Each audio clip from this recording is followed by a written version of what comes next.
In this video tutorial, we will discuss two important points. Number 1. When to use int, float and string type variable in Python. Number 2. How to read and print int, float and string variables in Python with practical example.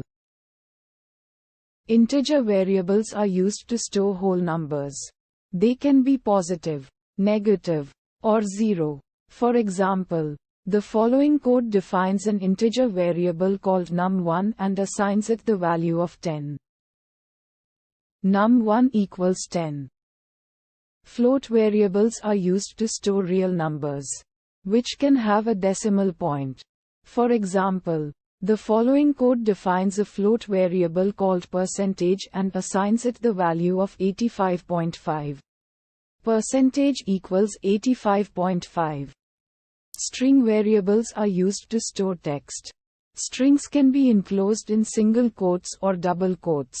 For example, the following code defines a string variable called name and assigns it the value of K Patel. Name equals K Patel.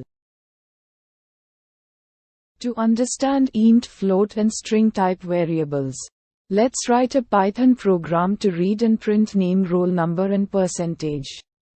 We will declare three variables called name, roll number, and percentage in our program to store student details.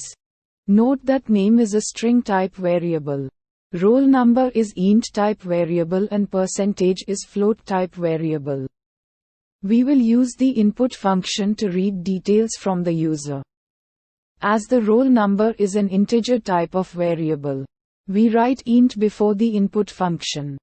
As percentage is a float type of variable, hence we write float before the input function. By default, input function reads a string. Hence we don't have to write string before input function while reading a name. Let's run our code. Let's enter name as K Patel. Enter roll number as 101. Enter percentage as 85.5. Here is your output. We will discuss Python advanced data types in our upcoming video. Subscribe, self-study tutorials, to get more updates.